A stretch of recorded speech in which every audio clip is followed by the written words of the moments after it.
What is going on, guys? Thank you for joining me. Welcome back to another episode of Creating a Legacy with FC United of Manchester. Now we start on the finance screen. Trying to show we've got 1.214 million in the bank. We just about play in the FA Cup. That's right, I delayed the recording to the second round of the FA Cup because we are playing Blackburn Rovers at home. Now Blackburn are now in League 2. They have Tim Sherwood as the manager. Really interesting, really look forward to playing them. It's going to be exciting. So since you last with us was at Kettering, we obviously beat them 1-0 in the replay, followed up by defeat away to Dover and a home victory over a home draw to Guernsey before a home victory over Colwyn. Followed that up losing to Northampton, drawing Maxfield, losing to Woking before two back-to-back victories. Now these back-to-back victories came after a tactical change. So, this is the tactic we're playing, and if people watched my Zero to Hero on FM15, you will recognise it slightly. It is a altered version of the 4-3-2-1 I used in that series. And it's worked in the two games so far. We've looked decent, we've played well, so I'm excited to see how we can do against Blackburn today. Really excited to see how this tactic plays against a bigger team. Top goal scorer for the side, just going on this for a second, is Tony Gomez. He's got 14 now in 23. Top assists is Simpson with 6, who is now playing in an attacking midfield role, which is his favourite role. Key passes, 121 for Ryan Williams, Brown with 116. Pass completion, who's played the most out of all these guys? You're looking at Belbaghi, who is now not getting in the team due to a tactical change. Average rating 7.90. They're not too right. Bram, here comes the discussion, guys. Bram Ellison, 20 years old. He's played 137 times for us, and he's still. Oh my days, he wants to discuss. Oh my days, since the start of the season he's not had any interest in talking about contracts. 4-year deal. Let's oh, he's willing to discuss.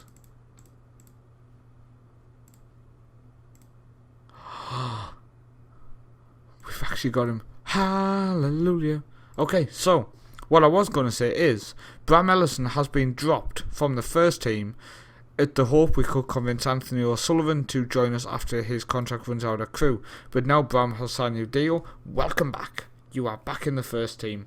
137 times, played for FC United, 4-year contract. This guy's going to rack up some appearances. We have Simpsons now on 88. He's getting close to 100 appearances for the club. Who else has notched up them appearances for the club? Let's go through some of these. James Reid, what's he at now? He's at 58. And remember, he's on a 4-year deal now. Nizic at 150. Fantastic. Great keeper. Delighted to have him at the club. Anybody else? Let's go on age-wise, then I know if they've been with us a while. So you got Bram. No, apart from that, they've only been at 3 or 4 years, with the guys. So it's Bram, Simpson, Nizic who are holding the fort in terms of beautiful appearances. Oh my god, I'm delighted. Bram Ellison has agreed to stay. Get in there. So let's get into today's game now. I have finished my excitement of the fact he is staying at the club. Hallelujah. Okay, so Leach will take the team talk. I have faith. This is going to be exciting. We are playing against Blackburn Rovers in the FA Cup. I'm curious, one, what the finances go to. Remember, it's 1.214. I'm curious what the attendance is here. Wow. Did you... Wait. Blackburn. Nedum Onanu at the back. Wow. 34 years old now. I wonder if I could sign him. Anyone else? Joe Gardner. Okay. Wow, how have they got him still a right back? Surely he'd be better centre back.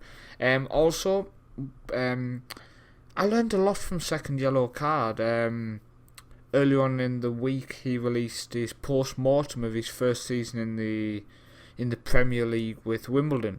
And he went through and he checked obviously all the stats, analysing who's done well. And I thought, you know what, I'm not at the end of the season, but I'll do that. And we came to the result that Dunn, one of our centre-backs, he was only winning 58% of his headers in a game, guys. Like, his average for the season was 58% of his headers. He had a decent passing, I think it was at like 80% maybe. Tackling was at about 70, but 58% of his headers was just not acceptable. So he's been dropped, and if you remember the Valentin Djurkac, who I signed, I think it was last episode I showed you him, he's now got into the first team. So delighted to have him come in, former Derby County young central defender. But yeah, so I've been doing a lot of the checking. I can actually show you the stats we were looking at just after this game, just to show you what the plan there was. I don't know why he's kicking along when he's told not to do that. Let this play out, and we concede after the long kick. Why are you doing that? You're told to distribute to the fullbacks, man. It's very apparent, it's very clear. Why did you kick it long like that? Most frustrating thing possible, I think, is when you concede goals due to stupid things like that. And what I would say is Gomez actually has been dropped for this game. Basically, the guy I've got in on loan, he's developing so well up front that I wanted just to give him a chance for this game. It's in the cup. The league is my priority, which I didn't show you the table of because I'm an amateur and I was so excited about getting into Blackburn. So after the game, that's something else I'll show you. Ellison, ball over. O'Connell is offside. Let's do some stat checking for Blackburn, shall we? David Davies, Joe Edwards, two central midfielders. Yes, they are.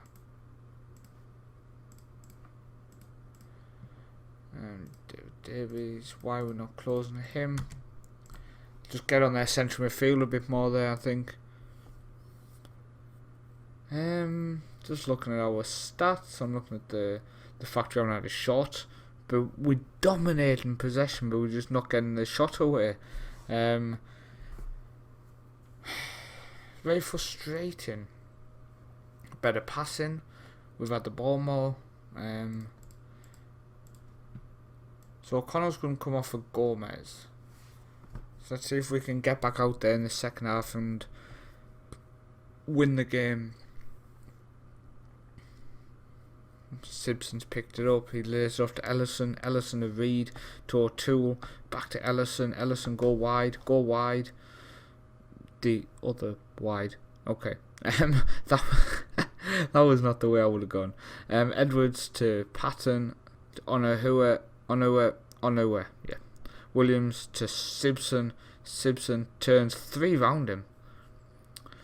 Back to Brady. Brady's running backs. No rush. It's not like we lose. Oh wait, we are losing. Nizic. Oh, he gave it a fullback this time. Beasley to O'Toole, to Simpson, to Ellison, to Williams. The football's beautiful. Come on, Gomez. Oh. Yeah, one of the reasons I dropped Gomez, and I'd love him to change my opinion here. When I went on his form screen, just had a look back how he's done all season. He's never scored in more than 2 games in a row, and he's scored in the last 2 games. And every time he's played 2 games, he then goes on a streak of 5 or 6 games without scoring. So I thought, well, we've got a cup game coming up. I'm going to take the risk and drop him and give this other guy a chance, and he did nothing. So fingers crossed we can get back into this in the second half here. But I'm learning a lot about my team. I'm definitely learning that was the worst piece of defending. Both my defenders decided to run towards him. Fantastic work there. Good job. Yep. Leave the middle of the goal completely open. Looks like we're going out. Fix sake. Green. Ball across Gardner. Green. In the middle to Edwards. I just think we're a couple of players away from having a very good team. We've dominated these. We're just not getting that final product. And I think Simpson's not having the best game, but I think somebody behind him instead of O'Toole. So we have Ellison and maybe another somebody else with a better talent. Then I think Simpson alongside again somebody with more creativity. And Gomez is scoring this season, but I think a new striker is something I really would like to have at the club as well. When they've got someone like Gardner up front who is experienced, he's a good scorer. I think that's what we're lacking at the minute. Edwards to Mahoney. Mahoney gets down the wing, ball across. Nizic, what's he doing? Mahoney again with set piece. And also we might end up going back to using wingers. We might end up going back to the 5-5. This is just a tactic which has come in to kind of stop the rot, and it also kind of keeps the opposition guessing, because if we keep running with the same tactic all the time, it's not going to work. You're going to get found out. You're going to find that your tactics constantly getting just counted against. They're going to know how to beat me. So the fact that we use this for a month or two, and then if we need to, we can go back to the 5-5, which makes us very solid, very hard to beat, and it put us in the position in the league where we are now, basically. Oh, and we are now at 2-1. Oh, it's now Christmas. You can tell when I'm recording this episode. So Merry Christmas, people who are listening. It's just past midnight, and we are now losing 3-1. Was that a Christmas gift? We are now losing 3-1 just as it strikes into Christmas. 13 shots to 2. They've had 38% possession, but they're getting the shots away. It's pointless having the ball. Ellison with 85% pass completion. The thought of a new contract has obviously spurred him on. Ring clears it to nobody. Mills to Williams, heads it down to nobody. Williams has been a great player. Possibly this tactic was the issue. Maybe I should have gone with 5-5, make ourselves more solid. Let me know what you think. Do you think I was too expressive playing this type of tactic against a stronger, more famous opposition? They're the most famous team we played since Creating a Legacy started, and I went in with my new, only used 2 times before creative tactics, so maybe I should have gone 5-5. Like I've said, let me know in the comment below, do you think I made the mistake? Did my mistake cost us the victory? But that's the joys of being a manager, you learn by mistakes. So we come to the 75th minute. Apologise about that. You know, it's on extended again. I do apologise. I'll stick on key to get these last 15 minutes out the way. So, the minute I don't have much faith in us getting back in it. Attacking. No shots like that, I don't. Let's go overload for the last 10 minutes. So, Brady and Jockey, a new centre-back partnership due to mistakes happening by Dunn. As I've said, I'll show you after the game. They've not played well. Beasley just coming back after a suspension, 5.8. O'Toole 6.4. Simpson 6.2. If we're looking at why we've lost, basically them players have just not stepped up. Simpson's a disappointing one because I really do think he can be a future star. So the fact that he's not stepped up and he's let us down. Good save keeper. Beasley with the clearance.